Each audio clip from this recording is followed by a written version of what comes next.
नमस्कार साथियों, कैसे हैं आप सभी। दोस्तों, आप सभी का स्वागत है आपके अपनी यूट्यूब चैनल एग्जाम डन पर। मेरा नाम शोभित है दोस्तों, और आज आपके सामने मैं आधुनिक भारत के इतिहास को लेक्चर को डिस्कस करूंगा, जिसमें आज मुगलों का पतन, यूरोपीय कंपनी का आगमन, regulating act, Pitt's India act, charter act और भारत शासन अधिनियम 1861 के बारे में बात करूंगा। दोस्तों, ये मॉडर्न इंडियन हिस्ट्री यानी आधुनिक भारत का इतिहास का पहला लेक्चर है। आने वाले समय में मैं इसी तरीके से आपके 3 से 4 लेक्चर में आपकी मॉडर्न इंडियन हिस्ट्री को कंप्लीट करूंगा। क्योंकि ये लेक्चर लंबा हो जाएगा, इस वजह से मैंने ये पहले 4 से 5 टॉपिक लिए हैं, जिसमें आपको मैं ब्रीफली डिटेल से बताऊंगा किस तरीके से आपका इतिहास, आधुनिक भारत का इतिहास की घटनाएं हैं, क्या क्या आपके एग्जाम के रिलेवेंट हैं, वो सारी बातें डिस्कस करूँगा। दोस्तों, आगे बढ़ने से पहले आपको एक काम करना है, चैनल को सब्सक्राइब करना है, क्योंकि इसी प्लेटफॉर्म पर मैं आपके लिए ये आधुनिक भारत के इतिहास कंप्लीट करूँगा। आने वाले समय में दोस्तों मैं आपके लिए इकोनॉमी का लेक्चर लेके आऊँगा। जैसे अगर आप यूपीएससी, यूपीपीसीएस या किसी भी स्टेट एग्ज़ाम की तैयारी कर रहे हैं, या कोई भी कॉम्पिटिटिव रेलवे, दिल्ली पुलिस, किसी भी एग्ज़ाम की तैयारी कर रहे हैं, तो आपके लिए मॉडर्न इंडियन हिस्ट्री का आपके लिए तैयार होना बहुत ज़रूरी है। चलिए दोस्तों, शुरू करते हैं। सबसे पहले तो मैं आपको इतिहास की जानकारी देने से पहले कुछ बातें बताता हूँ। दोस्तों, आधुनिक भारत का इतिहास हम पढ़ते क्यों हैं? क्योंकि अभी जो हमसे पहले बीता है वो आधुनिक भारत का इतिहास ही था। जो हमारे संविधान की जड़ें हैं वो आधुनिक भारत के इतिहास में मौजूद हैं। हमारे अतीत की जो अभी बीता है उसकी जड़ें हमारे आधुनिक भारत के इतिहास में मौजूद हैं। इससे पहले दोस्तों हमारे देश में हमारे जो इतिहास है वो 3 भागों में डिवाइड किया गया है। जैसे प्रागैतिहासिक काल, आधे ऐतिहासिक काल और ऐतिहासिक काल। आपको ये बात जाननी बहुत ज़रूरी है, क्योंकि आपके इतिहास को कैसे गढ़ा गया है ये बात आपको जाननी ज़रूरी है। सबसे पहले दोस्तों मैं आपको प्रागैतिहासिक काल के बारे में बताता हूँ। दोस्तों, प्रागैतिहासिक काल वो काल है जो पहले मानव गुफा में रहता था। लगभग अब से 1 लाख साल पहले की बात है। मानव गुफाओं में रहता था और अपनी जीवन बसर करता था। जैसे पहले मानव, सबसे पहले इसको 3 भागों में डिवाइड किया गया: पुरापाषाण काल, मध्य पाषाण काल और नवपाषाण काल। प्रागैतिहासिक काल के से ही इसको पाषाण काल भी कहा जाता है।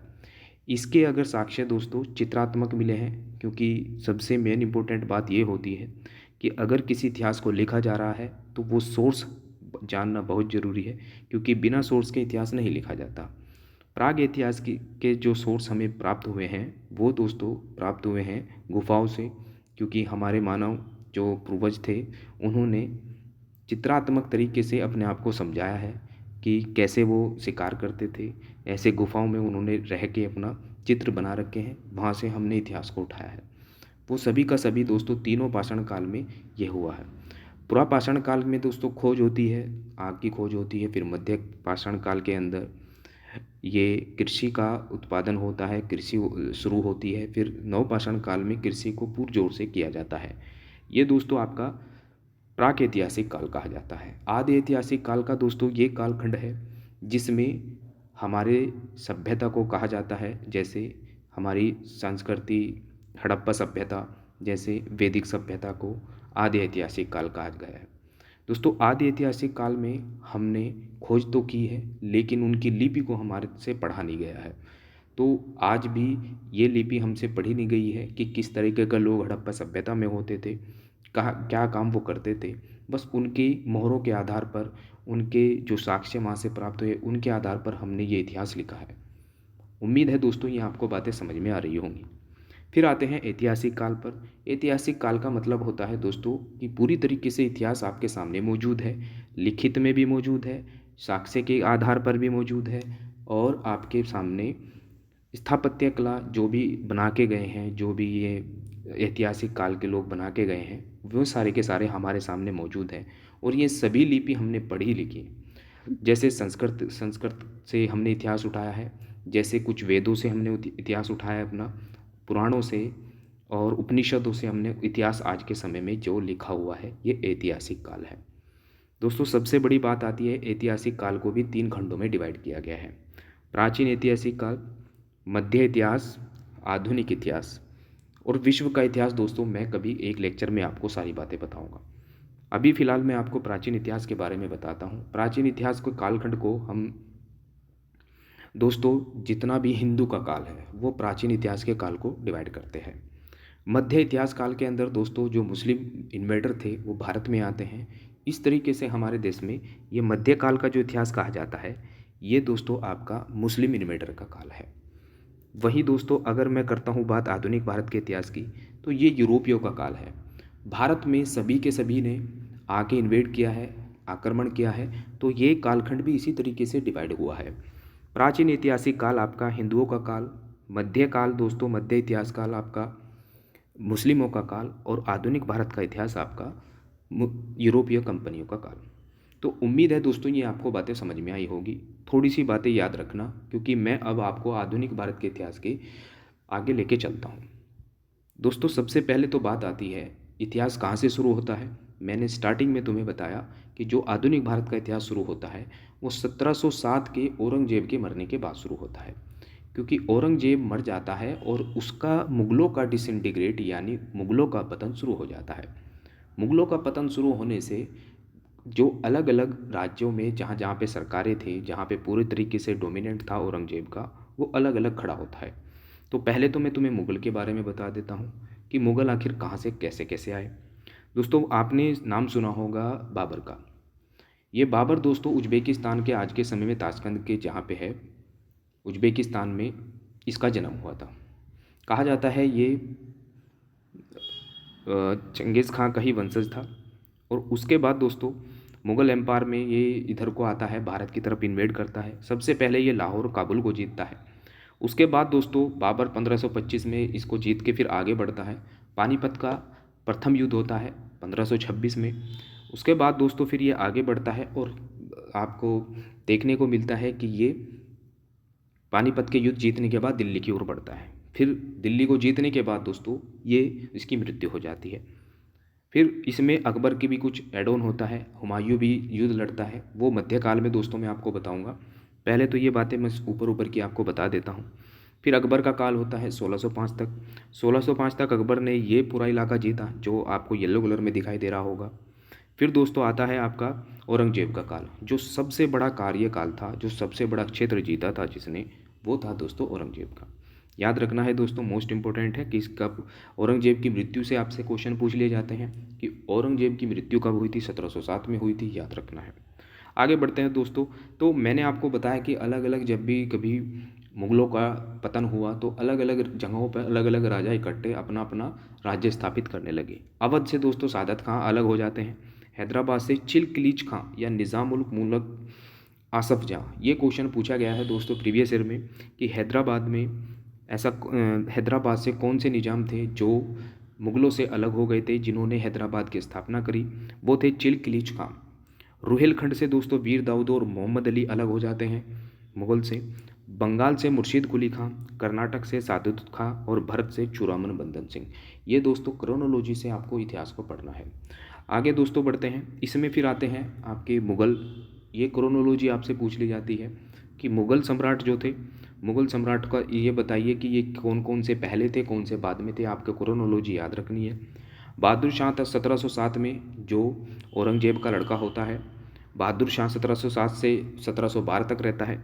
फिर दोस्तों जहादार शाह आता है, फारूक शियार आता है, मोहम्मद शाह आता है, आलमगीर आता है, शाह आलम आता है और अकबर द्वितीय आता है और बहादुर शाह जफ़र आता है। मुग़ल का अंतिम शासक बहादुर शाह जफ़र होता है। दोस्तों ये क्वेश्चन भी पूछा जाता है कि मुग़लों का अंतिम शासक कौन होता है, बहादुर शाह जफ़र होता है 1837 से 1857 तक, जब 1857 का विद्रोह हो जाता है। विद्रोह के बाद दोस्तों 1857 के विद्रोह के बाद अंग्रेज इसको रंगून भेज देते हैं और वहाँ से ये पेंशन लेता है बस। उसके बाद आते हैं दोस्तों इसमें कंपनी के स्थापना वर्ष, क्योंकि कंपनी से ही हम सबसे ज़्यादा यूरोपीय कंपनी को ही इस आधुनिक भारत के इतिहास में पढ़ेंगे। इन्होंने क्या क्या काम किए, किस तरीके से इन्होंने अपना शासन चलाया, कैसे कैसे भारत को इन्होंने लूटा, वो सारी की सारी बातें इसमें डिस्कस करेंगे। दोस्तों कंपनी जो पुर्तगाल, सबसे पहले जो कंपनी आई थी वो पुर्तगाल की ईस्ट इंडिया कंपनी थी, जो 1498 में भारत में स्थापना हुई थी, लेकिन 1498 में ही वो भारत में आ गई थी।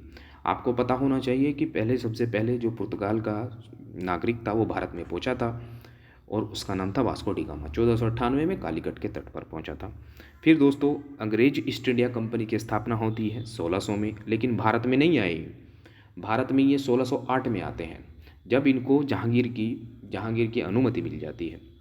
फिर दोस्तों डच ईस्ट इंडिया कंपनी आती है, इसकी स्थापना होती है 1602 में। डेनिश ईस्ट इंडिया कंपनी की स्थापना होती है, फ्रांसीस ईस्ट इंडिया कंपनी की स्थापना होती है और स्वीडिश ईस्ट इंडिया कंपनी की स्थापना होती है। ये दोस्तों स्थापना वर्ष है, लेकिन भारत में एंट्री करने का वर्ष अलग है इन सभी के। 1498 में ही आते हैं जो पुर्तगाली होते हैं। अंग्रेज ईस्ट इंडिया कंपनी 1608 में भारत आती है। डच ईस्ट इंडिया कंपनी इससे पहले आ जाती है, तो ये भी आपको याद रखनी है दोस्तों। फिर नवाब के बंगाल के जो नवाब होते हैं, बंगाल के नवाबों से भी आपसे क्वेश्चन पूछा जाता है। बंगाल के नवाब कौन बंगाल की स्थापना करता है? मुर्शिद कुली खां के द्वारा बंगाल की स्थापना की जाती है 1707 में। क्योंकि दोस्तों जब मुग़ल का डिसइंटीग्रेट हो गया, पहले तो मुग़लों का ही शासन था बंगाल के ऊपर, उसके बाद इसमें 1717 में मुर्शिद कुली खां के द्वारा बंगाल को एक अलग राज्य बना दिया जाता है। फिर सरफराज खां आते हैं और सिराजुद्दौला आते हैं आखिर में। सिराजुद्दौला वही है दोस्तों जो 1757 का प्लासी का युद्ध लड़ते हैं, और इस 1757 के प्लासी के युद्ध में ही यही दोस्तों ये हार जाते हैं, और जो रॉबर्ट क्लाइव है उनके द्वारा वो 1757 का प्लासी का युद्ध जीत लिया जाता है। फिर यहीं से शुरू होती है कि अब भारत पर कौन राज करेगा? अब भारत पर ईस्ट इंडिया कंपनी राज करेगी। ईस्ट इंडिया कंपनी दोस्तों आपके आने वाले समय में जब भी मैं लेक्चर के आगे लेके आऊँगा, उसमें मैं आपके सामने ईस्ट इंडिया कंपनी के ही बारे में बात करूँगा। दोस्तों ये एक आपको सुना होगा कि जो मैसूर युद्ध होता है, क्योंकि अलग अलग जगह पे अलग अलग स्थापना हो जाती है। मैसूर भी एक अलग से आपकी एक डायनेस्टी उभर के आई थी। मैसूर जो दक्षिण भारत में पड़ता है, वहाँ पे एक डायनेस्टी उभर के आई थी, और उस डायनेस्टी की जो स्थापना करते हैं वो हैदर अली करते हैं। हैदर अली दोस्तों पहले तो प्रथम अंगल मैसूर युद्ध हुआ, इसमें मद्रास की संधि हुई। इसमें आपसे क्वेश्चन पूछा जाता है कि प्रथम अंगल मैसूर युद्ध कब हुआ? 1767 से 1769 तक चला, और उस टाइम पे गवर्नर जनरल कोई नहीं था। इसकी संधि इम्पोर्टेंट है दोस्तों, ये मद्रास की संधि होती है। फिर आपका पूछा जाता है कि द्वितीय अंगल मैसूर युद्ध कब हुआ? 1780 से लेकर 1784 तक।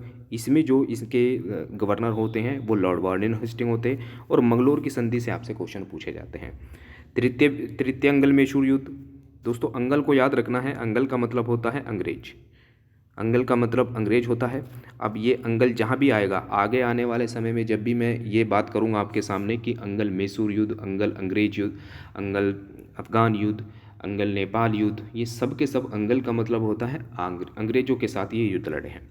फिर दोस्तों रंगपट्टनम की संधि होती है। रंगपट्टनम की संधि के अनुसार दोस्तों इसमें क्वेश्चन में आता है आपसे कि श्रीरंगपट्टनम की संधि कौन से आपके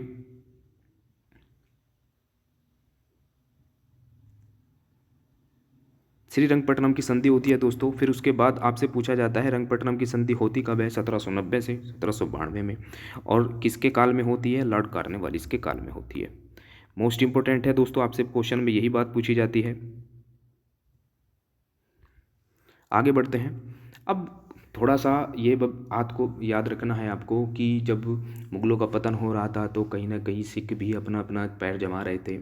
नॉर्थ इंडिया में आप देखोगे पंजाब का जो रीजन है, आज के समय में पंजाब ही कहा जाता है, पहले भी इसको पंजाबी कहा जाता था दोस्तों। इसमें सिख गुरुओं में जो सबसे पहले आते हैं, सिख की स्थापना करने वाले गुरु नानक देव जी। और गुरु नानक देव जी ने धर्म प्रचारक थे, उन्होंने धर्म को आगे बढ़ाया। 1469 में उनका स्टार्ट होता है, और 1538 यानी कि 1538 आज के करतारपुर में यानी पाकिस्तान के अंदर उनकी आज के समय मृत्यु हो जाती है। और गुरु आज के समय में जो पाकिस्तान है, गुरु अंगद सिंह आते हैं। फिर दोस्तों 1538 से 1552 तक वो रहते हैं। गुरुमुखी लिपि के जनक भी कहते हैं। और लहलना करके एक ये लंगर भी चलाते हैं, लहलना करके विवाह प्रथा भी चलाते हैं जो सिख धर्म में प्रचलित है। गुरु अमरदास आते हैं, इन्होंने गुरु का प्रसार हेतु 22 गद्दी का निर्माण किया। फिर गुरु रामदास आते हैं 1531 तक। ये दोस्तों क्रोनोलॉजी भी आपसे पूछ ली जाती है, और इनके कार्य भी आपसे पूछ लिए जाते हैं कि स्वर्ण मंदिर की स्थापना किसने की? तो याद रखना है गुरु अर्जन देव ने की। हरगोबिंद सिंह आते हैं, अकाल तख्त की स्थापना करते हैं। गुरु हर राय आते हैं, उत्तराधिकारी युद्ध भाग में इन्होंने सबसे ज़्यादा लिया। और हरि कृष्ण आते हैं, अल्प आयु में इनकी मृत्यु हो जाती है।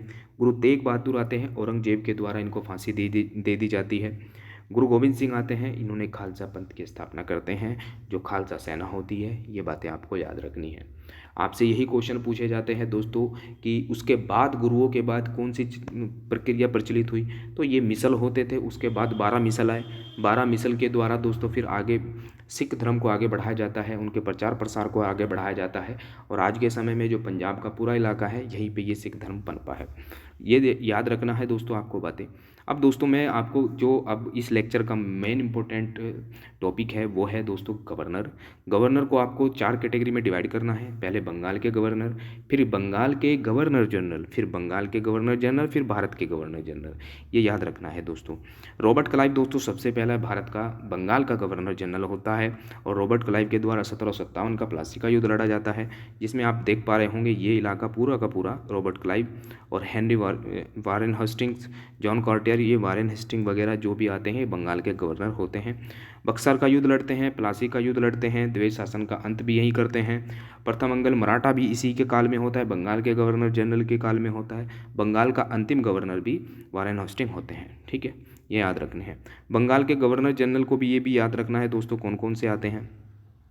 अच्छा, गवर्नर और बंगाल के गवर्नर जनरल कौन होते हैं दोस्तों, ये तो पहले एक अलग से जब बंगाल को जीत लिया था इन्होंने, बंगाल पे ही राज करते थे। फिर बंगाल के गवर्नर जनरल जिसके अधीन बंगाल के अधीन जो भी काम आता था, बंगाल के अधीन जो भी क्षेत्र आता था, उसको भी इसके अंडर रख लिया गया था, उसी को कहा जाता था बंगाल के governor general.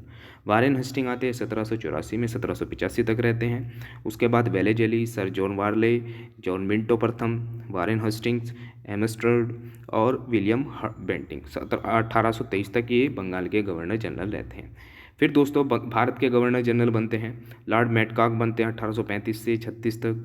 Elon bro, हेर्डिंग Dalhousie, और इनके काल में ही दोस्तों बंगाल के गवर्नर जनरल के काल में ही चार्टर एक्ट आता है और भारत का अफगान युद्ध होता है। याद रखना है दोस्तों, इंपॉर्टेंट है आपके लिए।